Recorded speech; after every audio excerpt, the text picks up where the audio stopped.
The challenge is to stay completely silent until the popsicle is gone. So now you actually have a visual representation of the time. Hello, everyone, and thank you for coming to today's Play Attention webinar. My name is Gwen, and I do appreciate all of you taking out some time today to talk about mindfulness and how we can incorporate mindfulness into our summer. I know a lot of you have looked into mindfulness, looked into the benefits, so we're going to talk a little bit about the benefits, but also some activities that you can use, maybe even today, to start incorporating mindfulness into your summer months. So first of all, let's talk about the benefits of mindfulness. There are many benefits to practicing mindfulness. It decreases stress, promotes well-being, improves neuroplasticity of the brain, and we know that that's what allows us to learn new skills, reduces anxiety and depression disorders, lowers blood pressure, improves listening and communication skills, and just overall improves general health. So there's really no downside of practicing mindfulness. So there are many benefits out there to practicing mindfulness. And summer is a great time to get started or to continue your mindfulness practice. It's a great time because being outdoors in the sunshine and in the grass is really conducive to your mindful practice. So we're going to talk about all of that you can do during the summer to practice mindfulness. There are some daily habits you can make certain that you are doing that will also support a mindful practice. One is, of course, that you want to get enough sleep. Make certain that you have a great sleep habit, that you are working towards getting the 8 to 9 hours of sleep each night, having that routine that we've talked about in past webinars so that you're getting enough sleep at night. And all of these habits that you see on the screen, or lifestyle choices that you see on the screen, they support mindfulness because all of these habits, all of these things that you can do actually have been shown to improve your focus, to improve your stress levels, to improve your memory. And that's why it's important to have all of these activities in place in your day-to-day life to support that mindfulness. You also want to focus on nutrition. So make certain that you have a balanced diet and you're getting plenty of fruits and vegetables and whole grains. You want to exercise daily. Drink plenty of water throughout the day. Hydration is so important, and it's so easy to get dehydrated in these summer months. But hydration is critical to your focus. So make certain that you're drinking enough water throughout the day.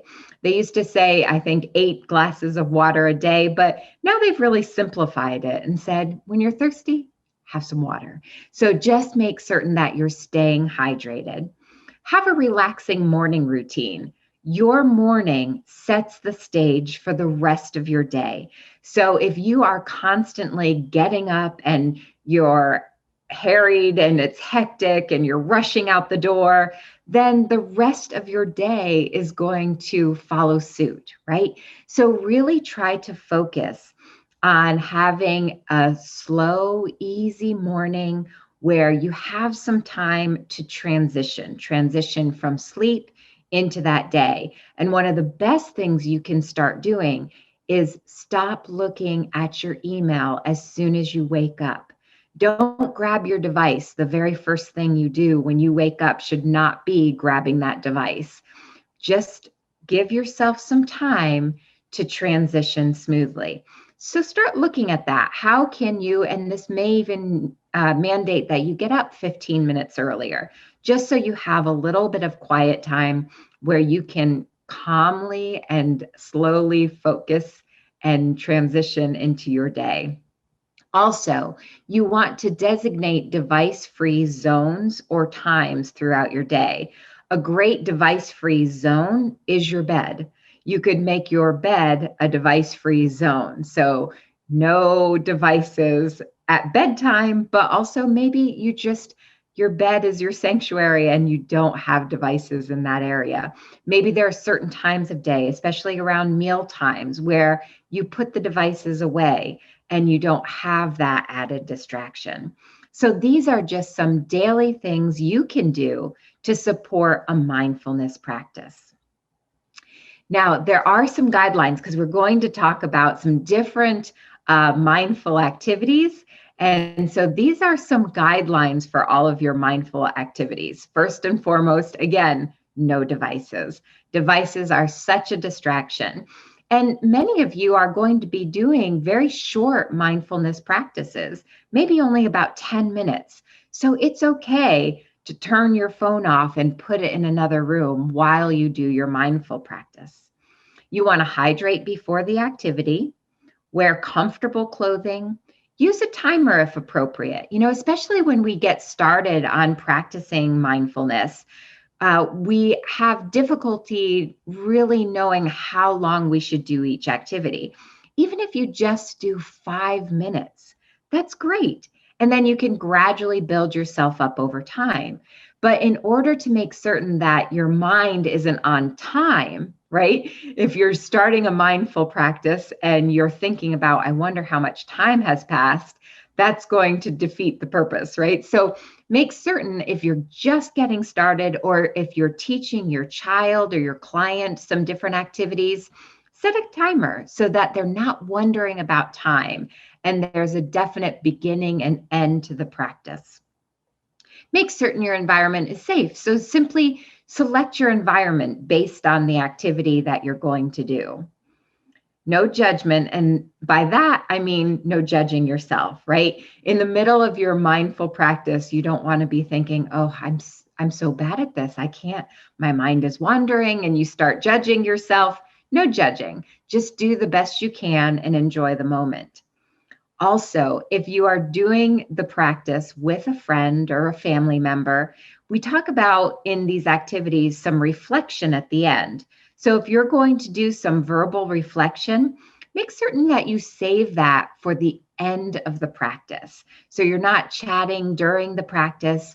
Just take everything in during the practice, and at the end, then you can have that verbal reflection with each other.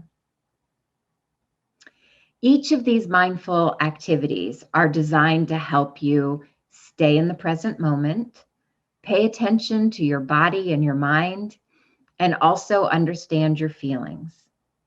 So let's talk about some summer mindfulness activities that you can do starting now.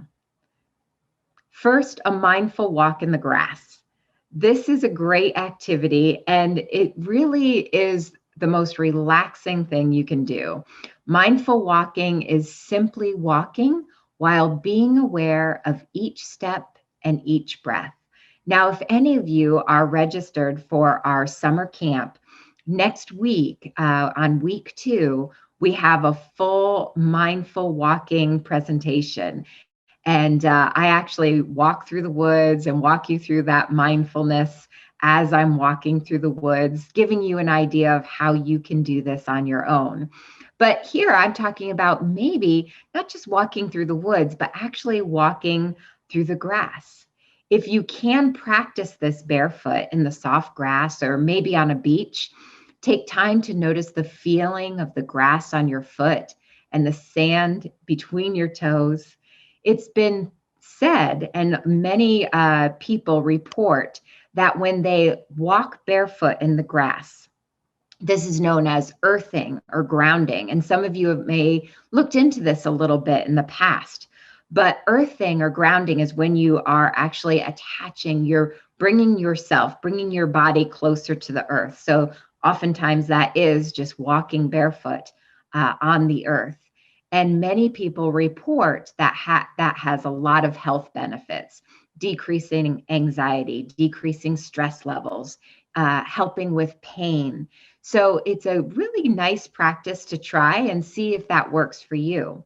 And as you're walking through that grass, remember, you're just not thinking about what you need to do next, not thinking about what time it is or when your next meeting is. You're just taking in that present moment and feeling the sensation of the grass on your feet. So here's some tips for mindful walking. You're walking slowly, no rushing. A lot of times we're always in a hurry. So you want to select a time where you have adequate time to just walk, to just be. Each step is deliberate, silent, and slow.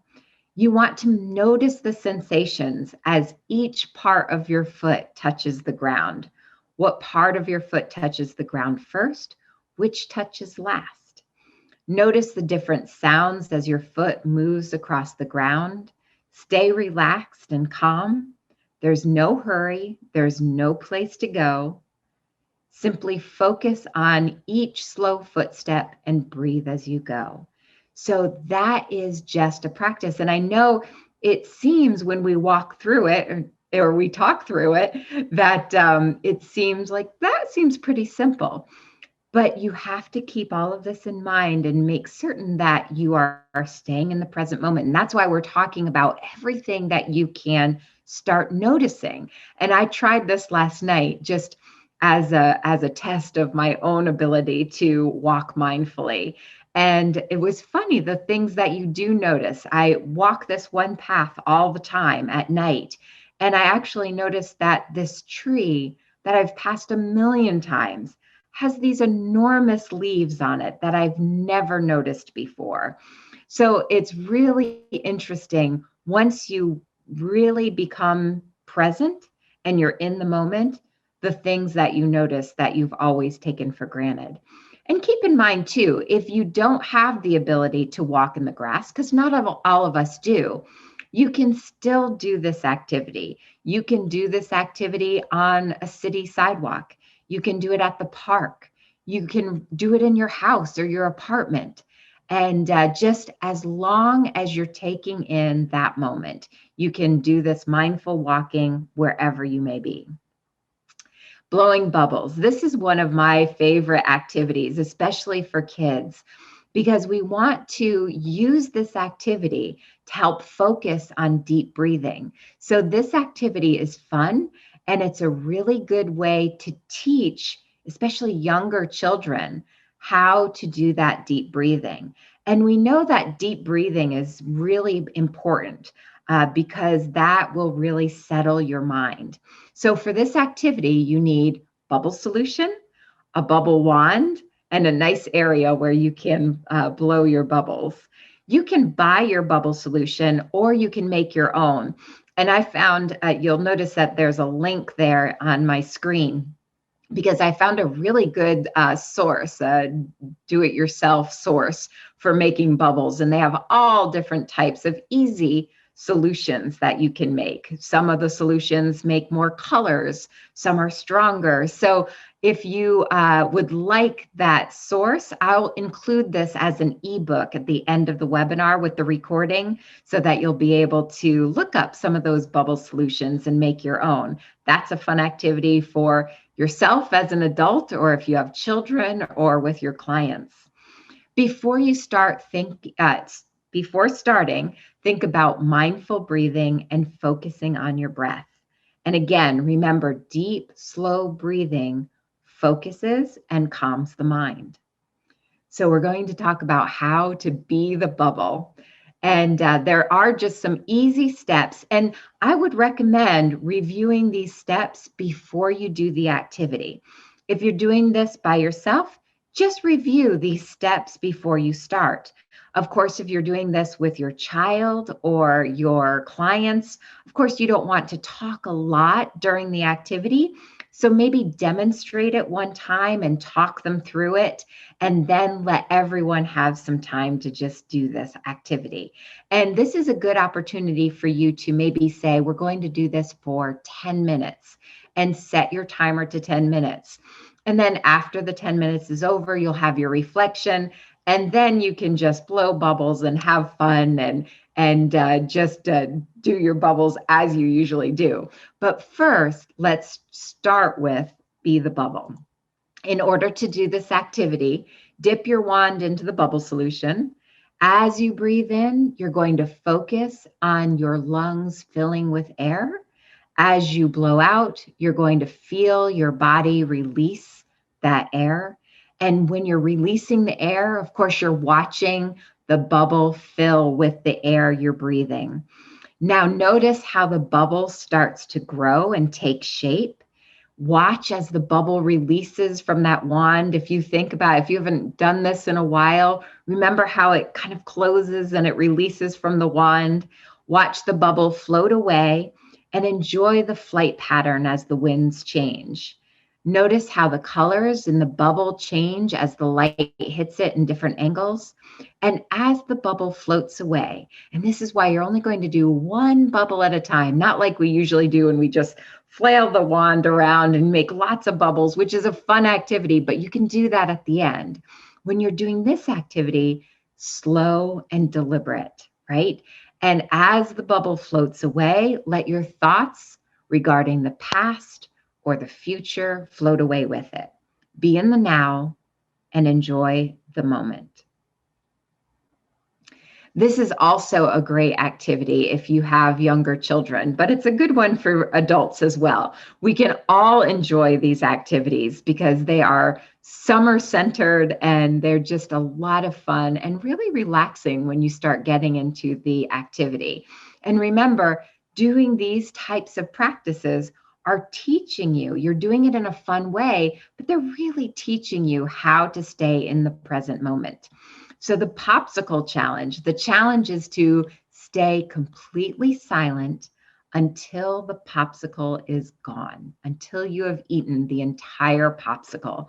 So this is a good activity for everyone, children and adults, because again, especially when you are just starting a mindful practice, sometimes we are overthinking the time, right? So now you actually have a visual representation of the time allotted for this activity. Okay, so you're going to try to stay completely silent until we go through and we eat that entire popsicle. As you're eating, make certain you pay attention to all of the feelings, the tastes, and the sensations you're experiencing. And you can make, just like we talked about with the bubble solution, you can make your own popsicles very easily. Or, of course, you can buy them at the store.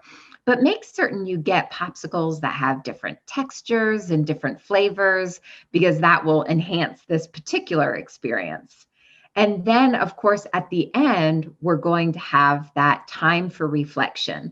And I would recommend that you share these reflections before you start, meaning you're going to give them the questions that they're going to be thinking about as they're involved in this process. So, first of all, what flavors do you notice? So when you tell them, I want you to notice the flavors, then they know what they're going to be mindful about as they're doing this process. Does your popsicle start to feel different in your mouth as it starts melting? What temperature changes do you notice? And was it hard to stay quiet the entire time?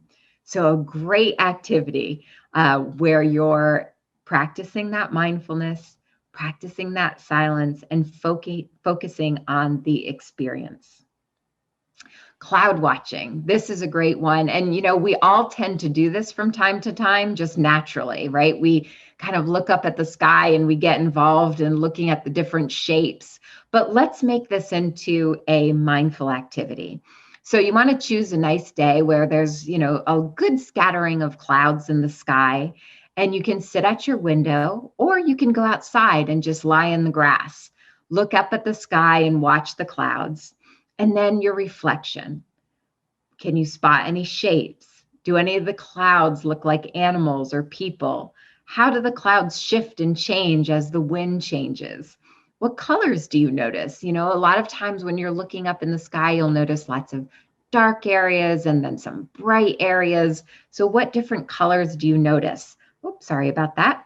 And as you observe the clouds, if other thoughts come to your mind, imagine placing that thought on the cloud and letting it drift away. Okay, just as we're letting things drift away with the bubbles, we're going to let those extra thoughts drift away with the clouds. And this is something you can incorporate later in your day. So remember this experience. And whenever you have a stressful thought or worry that comes into your mind throughout the day, bring yourself back to cloud watching. So this is going to help you develop some self-regulation and self-monitoring. I was reading, I can't remember what book I was reading, but they had mentioned that our life is a series of unfortunate events that have never happened. So our life is a series of unfortunate events that have never happened, meaning our mind tends to think about the future and what's going to go wrong, right? We tend to get wrapped up in that, and then we start worrying and we get anxious. And most of the time, those things never happen. So self-regulate so that you don't get so preoccupied in the what might happen. So if you find yourself getting into that position and you're thinking about what might happen, then remember your cloud watching and acknowledge the thought, right? It's okay to have that thought, but then let it drift away. Just like it's impossible to hold on to a cloud, then you should not hold on to those negative thoughts. Also read outside. So that's a great opportunity to take advantage of those summer mornings or summer afternoons and read outside. Or if you can't read outside, maybe you create a cozy campsite inside or a nice space just to read. We've gotten so wrapped up in reading, but not reading, just skimming, right? Because we have text messages that come in, emails, we have pop-up screens on our computers and also on the TV when we're watching the news, constantly getting text in front of us. So we've really gotten into this bad habit of just skimming. You can think about your email. If the email has more than 5 lines, you're probably not going to read the entire thing. So we've gotten into this very bad habit of getting away from actually reading and being in the moment and just reading for enjoyment, for pleasure. When you can tune into a good book, you can tune out the world. So it really is a great practice in mindfulness. So think about some things when you are having this moment, because when you're selecting your reading material for mindful reading, let go of the academic side, right? Just select some reading material that you're going to enjoy and it's not going to exhaust you, something light and enjoyable, okay? Don't read on devices. Again, I know it sounds like I have something against devices because I keep bringing that up, but it is really difficult because they just draw your attention away so easily. I've had to, I fought getting a device for reading purposes for a long time because I kept saying, I just want to have a book. And I know a lot of you have said this in the past too. I like the feel of the book. I like the smell of the book. And so I wasn't going to get a device. And then I got a device for reading and downloading all the books, and I really enjoyed it. But then what I noticed was I wasn't making it through the end of a book. I was jumping all over the place because there were too much I could get into. I'd be reading a book and you'd read a section about, let's say, a pie, and then suddenly I find myself online researching pie recipes. So devices just make it so easy, too easy to get distracted. So get an actual book, something that you can have in your hand and just enjoy reading. And before you start reading, get prepared for that activity, okay? So you found your environment in which you're going to do this activity, and then just take a few seconds in the beginning, focus on your breathing, nice inhale, nice exhale, and then do your reading activity. And then once you're done with your reading activity, then end with that reflection and a little breathing exercise.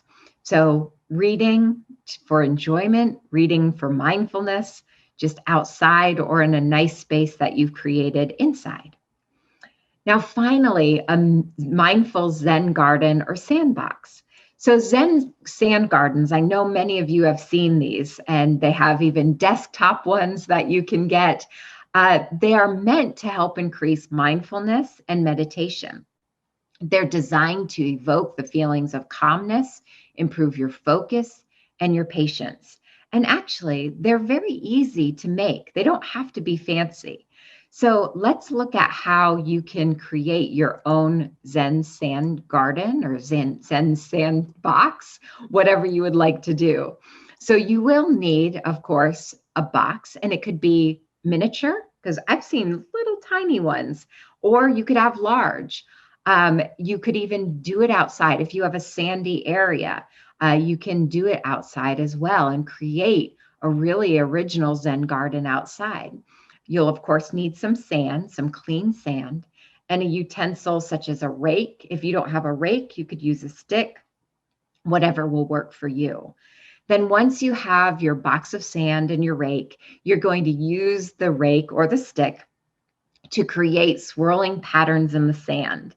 And the act of raking can help calm your mind and keep it from wandering.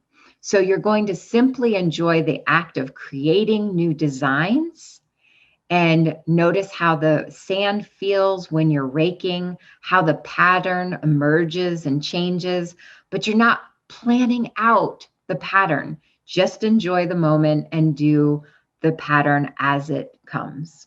You can even add some smooth rocks, or if you're in a larger area, maybe a water feature. And then you come back to your garden and just like an Etch-a-Sketch, you just take away that pattern you had and you can recreate a new one. Now, let's say you have a young child and you have a sandbox in the backyard. You could even practice this in the sandbox with your child and teach your child how to use their plastic rake or maybe a little car and create those swirling patterns. So this is a really fun activity, a really relaxing activity at any age. So I do hope those activities inspire you to start thinking about some summer activities you can do to incorporate mindfulness. You notice that none of these will take a lot of time. None of them take a lot of different materials. They're just meant to be fun and teach you how to stay in the present moment. Of course, play attention also teaches mindfulness. And, we hear a lot about how mindfulness practices help with the symptoms of ADHD. But it's very difficult to look at someone who has ADHD and say, now I want you to practice being mindful, right? Because mindfulness is difficult for all of us, especially if you have ADHD. But you can learn it, you can develop it. So, what we do within Play Attention is we actually give you a visual representation of what it means to be in the present moment, to be in the now. So remember with Play Attention, and some of you here today have not yet used Play Attention. Some of you are current clients and you're very familiar with Play Attention. But for those of you who are not as familiar, when you are doing all of our activities, you will have our body wave armband on. Now remember, the body wave armband has the sensors on the back, and those sensors are monitoring your brain activity that tells us how attentive you are, how much you are in the present moment. And then that information is given over to the computer where you're allowed to control all of our cognitive exercises just with your mind, or more specifically, your attentive state alone. And you receive constant and immediate feedback regarding your attention.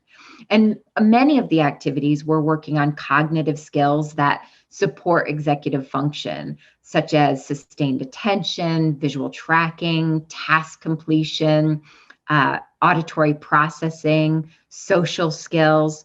But one of our activities is called Lotus. And in Lotus, of course, you have that body wave armband on, and we're teaching you how to be in the present moment. So as long as you have your mind in the present moment, that petal on the flower will begin to start to open.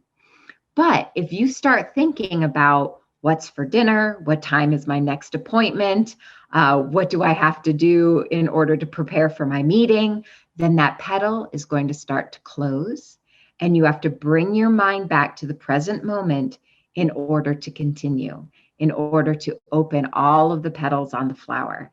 So again, what we're doing is we're using our NASA-inspired body wave technology to give you a visual representation of what it means to keep your mind in the present moment.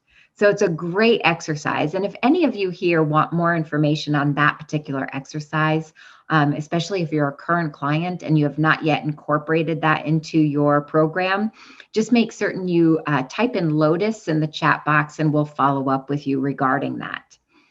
Now, if you do want more information about play attention in general, you can do a one-on-one consultation with us as well. So if you are looking for a customized program to work on all of those cognitive skills that lay the foundation for strong executive function and self-regulation, including mindfulness, then a one-on-one consultation is a good opportunity for you.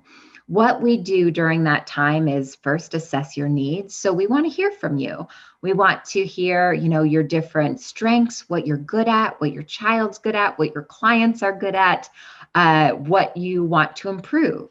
And then we can talk about how we customize a plan of action and answer all of your questions. So if you are interested in doing one of those consultations, we can schedule that with you. You just type in consultation in the chat box. And again, we'll follow up with you to schedule that time. Usually they're around 45 minutes, but it's your time. So you just let us know how much time you have, and we will adjust accordingly to make certain we answer all of your questions. So I do hope that you will continue coming to all of our events. We have a lot upcoming. Of course, if you would like an assessment, we do have the brief available, which is a survey, a behavior rating of executive function. So if you are looking for an assessment to look into how you are performing as far as your executive function, or maybe your child or your clients, just type in brief or assessment in the chat box and we'll follow up with you regarding that. Of course, that one-on-one consult, if you would like the consultation, just type in consultation. Our next Play Attention webinar is next week, and that is going to be specifically about play attention, the educational protocol, how we have used advanced NASA technology in order to improve executive function and self-regulation, the latest research in neuroplasticity. So if you want to, instead of a consultation, just do a general webinar, type in webinar and we'll get you registered for that one as well. And also, I know a lot of you here are already part of our summer camp. We are having a free virtual summer camp. It started this week. It's 2 weeks long, and we just have put up a lot of different activities for you to pick and choose from. There's really no timeline, no agenda. We just put in a lot of different activities that you can pick and choose from and complete on your own time. It's just been fun. We've been having live meetings every other day on Facebook and Zoom. And it just gives you an opportunity to select some brain boosting activities to enhance your summer. And it's appropriate for every age, from a young child all the way up through adulthood. So if you want to be enrolled in camp, so we can send you the link and you can start reviewing the different activities available to you, just type in Keep Camp and we'll get that out to you. That is a free virtual summer camp, again, just with lots of different activities. Our theme this year is Embrace Your Superpower. So we want all of our campers to be proud of and share what makes them special. So that is our Brain Boost Challenge, which is a challenge we're running, but it's also our overall theme as well. Thank you so much, everyone. It's been a pleasure speaking with you. I do hope that some of these activities have inspired you to practice some mindfulness this summer and really take advantage of your summertime and enjoy the moment. Thank you so much. Take care. I hope you found this video insightful. Leave us a like and consider subscribing for more mind-empowering content.